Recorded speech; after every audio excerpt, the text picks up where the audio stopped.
How to escape this reality?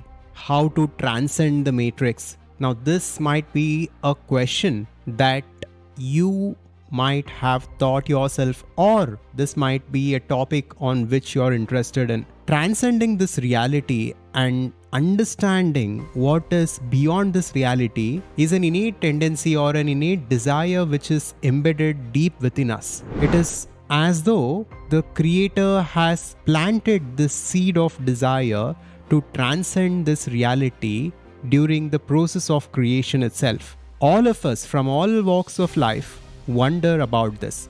What is this reality? What is God? What is the purpose of life? And beyond money, beyond wealth, beyond power and success, what is the actual point of reality and what lies beyond this reality and beyond this universe? This is a topic that all of us are interested in. In this video, we will go deep into the teachings of Advaita Vedanta and the ancient Upanishads, and we will discover the essence of reality beyond this matrix. And through all this, we will try to find a path to experience absolute fulfillment. The Advaita channel is about consciousness and conscious creation. Here we explore Vedanta and various other ancient teachings from India to understand the nature of reality and to consciously create our lives. Now, this is a deep dive into the nature of reality, and we will cover this topic in 3 parts. In the first part, we will understand consciousness as per Advaita Vedanta. In the second part, we will understand matrix or Maya as per Vedanta. And in the third part, we will go deep to discover the essence of reality and the practical steps that Vedanta talks about to transcend this reality and to actually experience absolute fulfillment. Now, Vedanta explains this reality in 3 levels. To understand this, let us take the example of the dream. Imagine that you have gone to sleep now and you are dreaming. And within your dream, you are walking within the forest and you see a lion in front of you. Now you are afraid and you are shivering with fear. Immediately you begin to run and you do not look back. You run and run and run.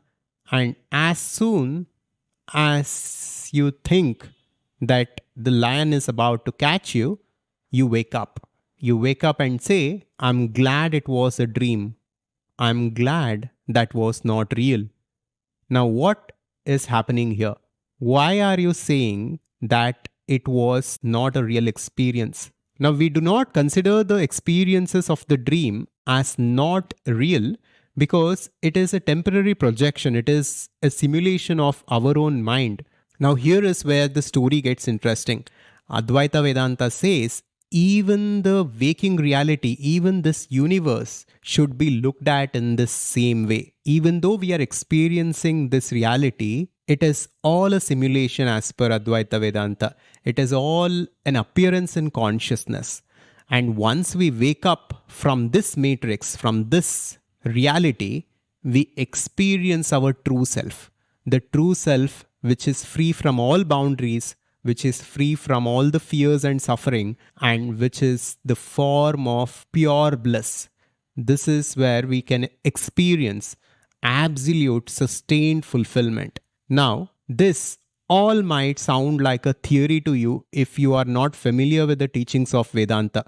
But this is the actual nature of reality. And Vedanta says this need not be accepted as faith, but this can be experienced firsthand. This can be experienced through aparoksha anubhuti, firsthand, direct recognition of our true nature. And this, according to me, is the point of all spirituality. The point of all religions and all spirituality is to understand the nature of reality in order to transcend this reality and to be one with God. And Advaita Vedanta offers a direct path to do this. So what lies beyond this reality? As per Vedanta, the answer is Brahman, or the infinite consciousness. This is not the consciousness or awareness that we are familiar with. The awareness that we have right now, through which I'm speaking and through which you are consuming this video, is explained as reflected consciousness or Chidabhasa in Vedanta. This is the channel consciousness. But there lies a source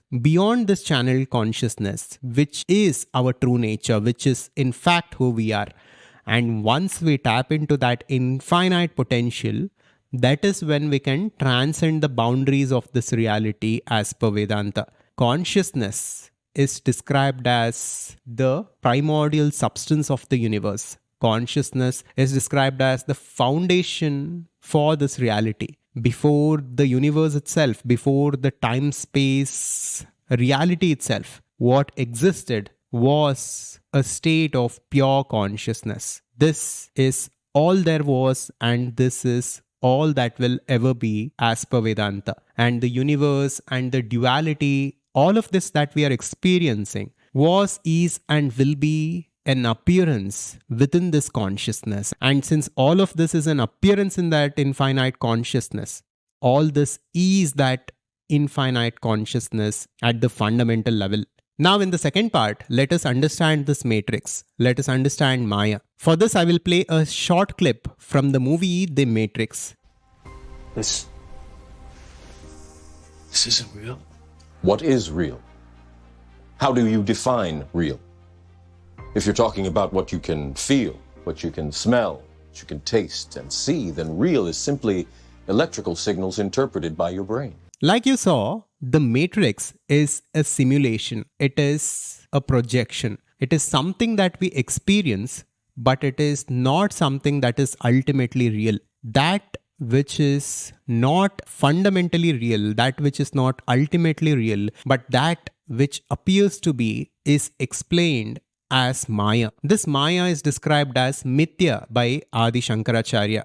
Shankaracharya says, Brahma Satya Jagat Mithya Jivo Brahmaiva Napara, which translates to Brahman or the infinite consciousness is real, the world and everything that we perceive, it is an appearance, it is a projection, and the individual jivas, you and me, are one with that infinite consciousness. Basically, he's saying that duality is a projection, it is a simulation, non-duality is absolutely real at the fundamental level.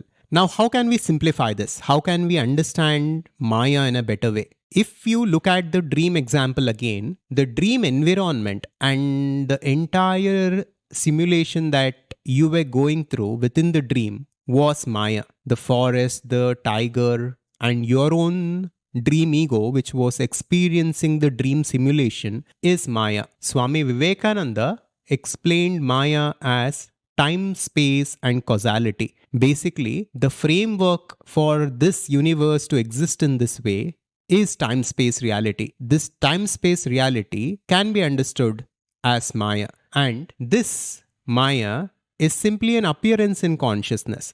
And it does two things to us. It projects this reality, this universe, as something which appears to be real, and it conceals the true essence of reality. It conceals the oneness in all. So we are all one at the fundamental level as per Advaita Vedanta. The consciousness that is keeping me alive and that is giving me sentience is the same consciousness through which you are alive, and it is the same consciousness which gives life to all the animals, all the plants, and which gives existence to existence itself, which gives existence to the entire universe. But since we are right now identified with this body-mind complex, and since we are unconsciously stuck within this reality or matrix, we are experiencing this matrix, this simulation, as something which is real, although it is not. This is also the very same point the movie The Matrix makes. In part 3,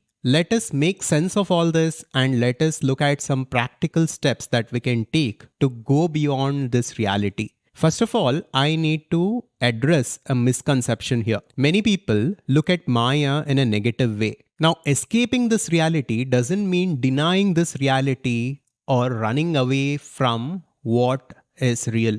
It is simply about seeing through the illusion of duality and separation and actually engaging with this reality even fully. The great teacher Ramana Maharshi once said, "The world is illusory, Brahman alone is real." And he goes on to say, "Brahman is the world." Now, this paradoxical statement holds within itself a profound truth. And once we grasp that truth, we go beyond this reality and we see divinity in everything. So, Advaita Vedanta and Maya is not about denying this reality. It is about embracing this reality for what it truly is. It is about seeing through the illusion, the veil of duality, in order to see divinity and consciousness in everyone and in everything. This is what Ramana Maharshi said. He said, "The world is an illusion, but the world is also real." The world is an illusion when we see it through the lens of Maya, when we see separation and duality. The world becomes real when we see divinity and oneness in all. This is the hidden teaching of Advaita Vedanta. Now let us recap what all we covered. Number one, consciousness is the ultimate reality. It is the fundamental reality on which everything is based and within which everything appears. And that consciousness, that infinite consciousness, is you in your essence. Number two, Maya is simply the projection. It is simply the appearance of duality. Underneath Maya, there is the same consciousness. Number three, escaping this reality is not about denying the reality. It is about seeing divinity in all and embracing this reality for what it truly is. And fourth, self-inquiry is the direct method and the direct means to not only understanding this truth, but actually recognizing this and living this. And some of the practical steps that we can take as per Vedanta to make this knowledge a part of our life, to transcend duality and to experience fullness and abundance and absolute fulfillment are these. Number one, meditation. We need to withdraw our awareness from the external objects, from the sensory inputs, and witness everything as that pure consciousness. Second is contemplation. We need to go through the scriptures, we need to go through the teachings of Vedanta and contemplate upon them in order to find truth in these teachings. Number three, self-inquiry. We need to be asking ourselves, who am I? Who is this I? Who is the I that I think I am? What am I beyond this body and beyond this mind? This inquiry will lead to the revelation of our true nature. When we do all this, we realize the truth. As Nisargadatta Maharaj says, wisdom tells me I am nothing. Love tells me I am everything. Between the two, my life flows. So this is about escaping the reality. Now, if you want to go further into the teachings of Vedanta and if you want to master conscious creation in order to truly craft your life the way you actually want to live, then check out our short video on conscious creation and the ACS. ACS is the Advaita Conscious Society. This is our private community where we go deeper into these teachings and into conscious creation. This is to understand these principles, achieve fulfillment, and consciously create a life of holistic abundance. So the link for this special video will be there in the description. And to understand these teachings better, you need to understand the nature of self. And we had made a video on the famous Nirvana Shatakam by Adiguru Shankaracharya. So you can check out this video next. Thank you, and I will see you in the next one. Subscribe to Advaita to wake up. Shivoham.